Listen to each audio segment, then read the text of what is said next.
the Science Guy. Bill Nye, the Science Guy. Bill Nye the Science Guy. Science rules. Bill Nye the Science Guy. Inertia is a property of matter. Bill Nye, the Science Guy. T minus 7 seconds. Bill Nye the Science Guy. Twinkle, twinkle, little star, how I wonder what you are. Up above. Oh, hi, I was just, Well, anyway, outer space is so big, and everything in it is so far away. Do you know how we know? Well, we'll just look. By looking at the stars, we've learned about outer space. And do you know what else? Everything out there is made of the same stuff that we are. Isn't that wild?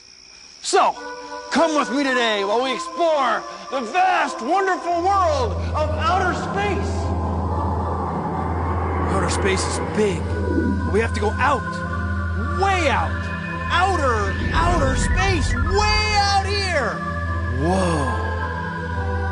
Things in space are very far apart. What do you mean? I mean, very far apart. Uh-huh. Let's say that this little ball is the Earth. All right. Yeah, this little ball.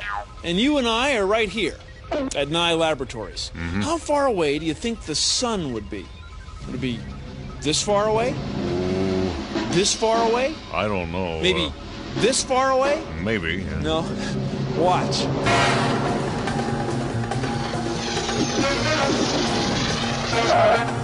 Would be this far away. Whoa. 20 meters. That's right. If the Earth were this big, the sun would be this big, and they'd be that far apart. Now, what about the planets and other stars and galaxies? I don't know. Well, they're really far apart. I mean, they're way out there. Our Earth is big, and so is our solar system, sure. But look at the sky at night. Some of those points of light aren't stars. No, they're groups of billions of stars. But they look like a single point of light because they're so far away. Whoa. Whoa. Whoa. Whoa. Whoa. Whoa. How long do you think it would take me to get from here to where you are? Well, let's see. Here I come. Took about a second, right? How long do you think it would take the fastest thing in the universe to get from here down there? How long? Well, a lot less than a second, I'll tell you. Here's the fastest thing in the universe. It's light.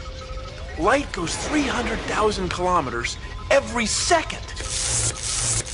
Not 300,000 kilometers an hour, not 300,000 kilometers a minute, but 300,000 kilometers a second. The things in the universe, things like stars and galaxies, the things in the universe are so far apart that it can take even the fastest thing there is, it can take even light, millions and billions of years to get from one place to another, even at the speed of light, which is pretty fast.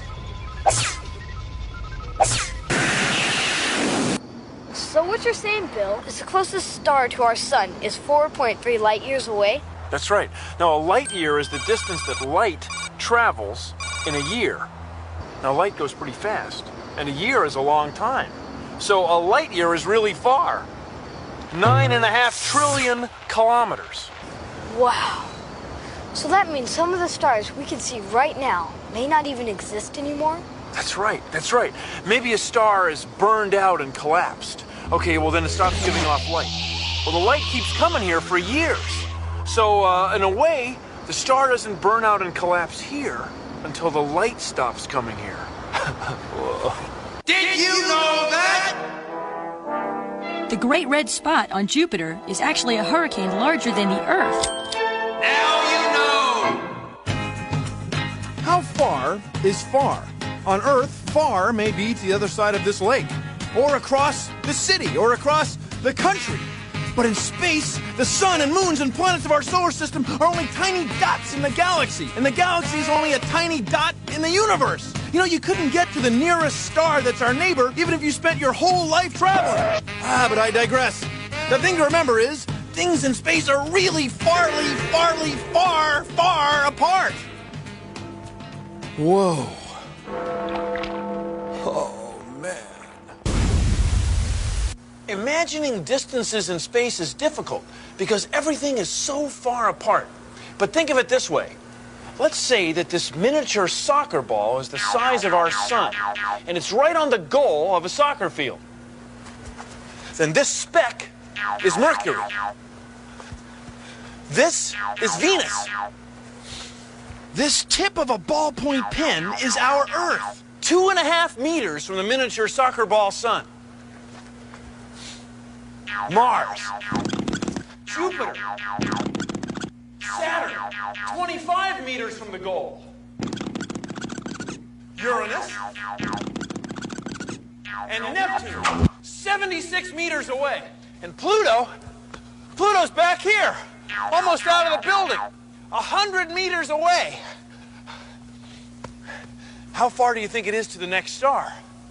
Well, it's not in here.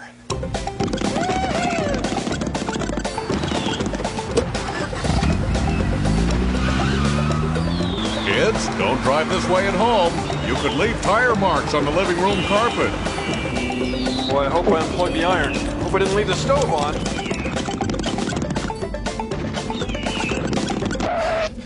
It would be here. The nearest star would be here. 7 hours of highway driving, about 700 kilometers away. And that's only if you think of the star as being this big. I mean, real stars are huge, enormously huge, Right. enormously, bigly huge. All right, already. Nothing like this. You couldn't get to the nearest star if you traveled your entire lifetime. No way. It's kind of cold out here.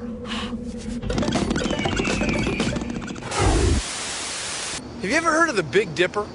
The Big Dipper is a constellation. Now, a constellation is a group of stars that we've given a name to help us find certain stars or recognize them.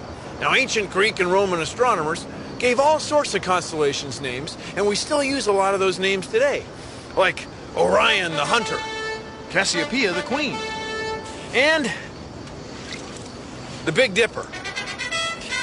You know, I don't think the Big Dipper was an ancient Greek or Roman name.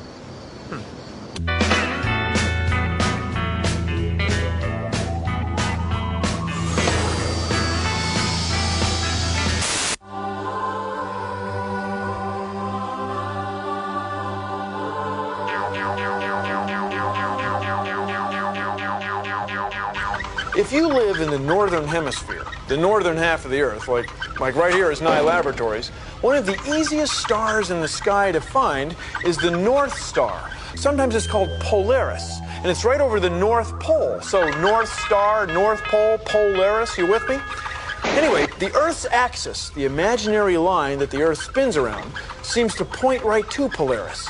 So let's take a look through the window of science. I see Polaris is on the end of the handle of the Little Dipper, and the two stars that form the front of the cup of the Big Dipper make an imaginary line that seems to point right to Polaris. Now get a good look at it, because Polaris won't always be our North Star. No, the Earth's axis is wobbling, just like the axis of this top. See how it forms a small circle? The same is true of the Earth's axis. And eventually, it won't be pointing to Polaris, it'll be pointing to another star, to Vega. But that won't be for about, 12,000 years. So I wouldn't wait up for it. Okay.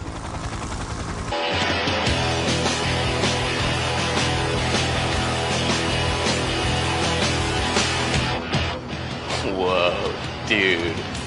This is awesome. Definitely. Awesome. I mean, like all those stars. Dude. Oh, there's millions of them. And like each one of those stars is like a sun.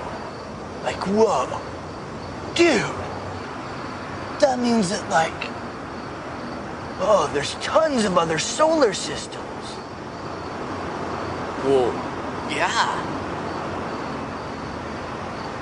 Whoa. And that means that we're like like little specks. Oh, like almost nothing. Whoa.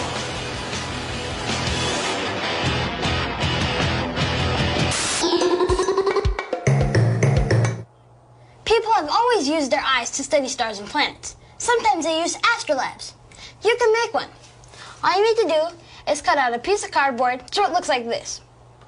Then take a protractor and mark off every 10th degree.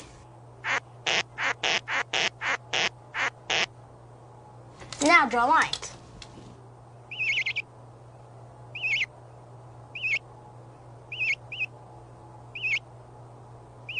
Now label them.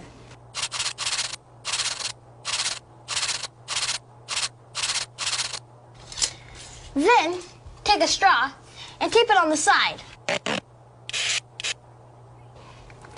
Then take a string that has a washer tied to it and tape it on the other side.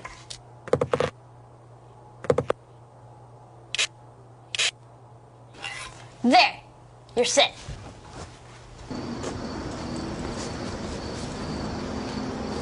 Go outside at night and look through the straw and find a star.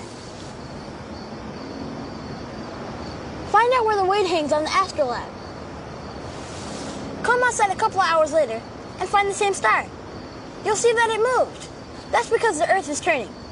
Astronomers also use astrolabes to find out the motion of stars and find planets. It's freezing. I'm Eric Wilcox, and I'm a staff scientist and astronomer here at the Very Large Array. You know, what astronomers do is to try to figure out what is going on with a variety of objects out in space. What we have here are basically radio dishes, these big, giant, curved dishes which receive radio waves coming from some object out in outer space. We look at planets like Mars and Jupiter and Saturn. We look at stars. We look at galaxies, like our own Milky Way, but beyond our Milky Way. What we do is, through a variety of computers, is we turn that electronic signal into an image. We can then display that image on our computer screen. So most of the science comes in looking at that screen, looking at the image, and really, that's really where we do what astronomers do. The basic idea, and as scientists in general and astronomers in particular, our goal is to understand the universe. Whether or not there is Klingons on the other side of the galaxy, I don't know. Did you know that? 10 tons of meteorites hit the Earth every day. Most are the size of a grain of sand. Now you know. Science. Whoa.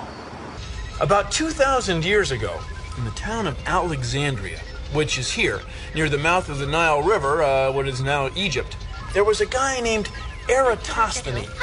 And he was the librarian of the great Library of Alexandria. One day, he came across a note from someone who lived here in the town of Sina. And the note said, at noon on the longest day of the year, sticks cast no shadow, and we can see all the way to the bottom of our wells. Eratosthenes realized that where he lived, sticks did cast a shadow, and he couldn't see to the bottom of wells. And he got to thinking about it, and he realized, oh, the Earth must be round. Yeah, we must be living on a big ball. That's the only way for there to be no shadow here and a shadow here. So he measured the shadow that the stick cast, and then he paid someone to walk from Alexandria to Sina and keep track of the distance as carefully as he could. Well, that distance turned out to be around 800 kilometers, and the shadow was about a 50th of a circle. So then he multiplied 50 times 800, and he got 40,000 kilometers, and that's the distance around the Earth, what we call the circumference of the Earth. So check this out. This guy made observations of a star, our sun, and he figured out the size of a planet, our Earth. The same kind of observations that you can make. Hey, not bad. فعندها طلب أريتوستنيس من راع كان هناك: يا أخ، امشي إلى سينا وقس المسافة إلى هناك. هل أنت مجنون؟ قال الراعي. المسافة تكشف لي عن حجم العالم، قال أريتوستنيس. ادفع لي بالميل، قال الراعي. وعليه اضطر أريتوستنيس أن يدفع للراعي أجرته مضاعفة، ومضى الراعي في رحلته. إن رجلي متعبتان حتى الموت، قال الراعي. We are at T-minus 4 minutes and counting. Roger, I'm switching on all 3 fuel cells and main power supply. The launch conditions at Kennedy Space Center are good. Well, space camp is really just a place where you learn about space and the planets. Launch control Columbia. All systems ready and the crew is go for launch. The most exciting part of the day is when we do our missions. Columbia, start auxiliary power units. Roger, starting all AP. We train like a real astronaut would. 8, 7. Well, we ride simulators to teach us about what it would be like in space. 6, 5, 4. Okay, in the future, I think a lot more people will go to space. It'll be like a regular thing. 3, 2, 1. Booster ignition. Liftoff. We have liftoff. Columbia, you have cleared the tower. You learn a lot about space and what it would be like to be an astronaut. Marshall Ops, we are ready to come home. Houston, the payload is secure and ready for re-entry. Please turn on all 3 fuel cells and switch to all 3 power buttons. Roger, fuel cells and power system on. I want to be an astronaut. Yes, I do want to become an astronaut. I think that it would be like the best experience that there is. Correct. Have mission passes 1. Good job, guys.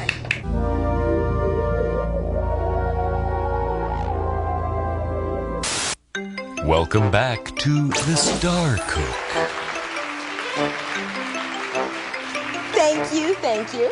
Welcome back. I'm Michaela, and I'm here with my very special guest, Mr. Bill Nye. Thank you, everyone. Michaela, it's so good to be back on the show, and you are looking fabulous. Thank you. You too. Oh, thank you, Michaela. So tell me, Bill, what are we going to do today? We have here the ingredients to make virtually anything. Oh, these are different kinds of atoms. That's right. These are all the different elements, all the different kinds of atoms in the universe. Now, atoms come from stars. Now, take, for example, our planet. Our planet has a lot of iron and silicon, along with many other elements. And our star has a lot of hydrogen and helium. Now, Michael, oh, that's our hydrogen. Almost lost it there. It's okay, everybody, it's okay. Now, Michaela, you and I are 65% water. Right. Now, what's water? H2O. That's right, H2O. I have some water here, which I prepared earlier. Well, of course. And the water is 2 parts H and 1 part O. H2O, water. So with this here, we can make virtually anything. Well, actually, no. Because in order to make all these atoms, you need the force of exploding stars and billions of years. But brownies, on the other hand, only take about 35 minutes. And even brownies are made of atoms. That's right. Oh, Bill, this looks fabulous. People, it looks fabulous, doesn't it? Oh, thank you. Here, Michael, you please have the first one. Oh, thank you. Oh, delicious. We'll be right back. Thank you. Now, people say, why make observations of stars? Why look into space? Are you kidding me? It gives you a perspective of where you are in the universe, of what we do all day. I mean, what are you trying to make some kind of joke? I mean, we are made of the same material as stars. Stars, you, me, the camera, the television you're watching, everything made of the same stuff that stars are made of. So you have to study stars in order to understand what we're made of, for crying out loud. Whoa.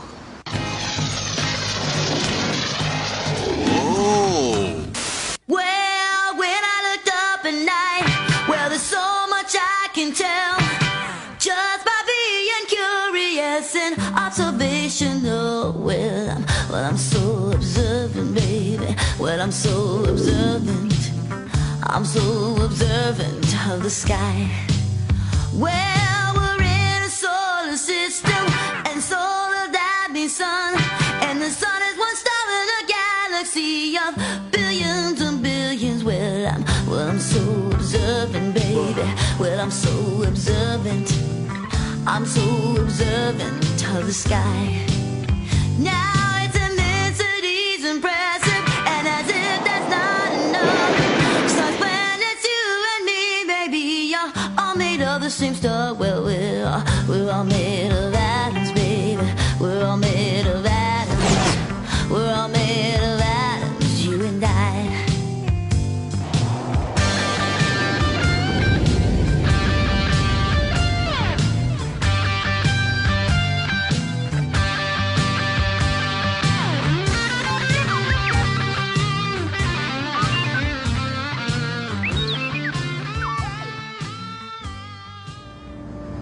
You know, since the show started, the light coming out of your television set has gone about 540 million kilometers. Now, if it happens to be headed in the direction of the nearest star, Alpha Centauri, it's got another 41 trillion kilometers to go. Now, that's a long trip at the speed of light. So don't go asking me, are we there yet? Are we there yet? It's going to be at least 4 years, okay? Well, if you'll excuse me, got some stellar coordinates to record. See you around the solar system. Produced in association with the National Science Foundation.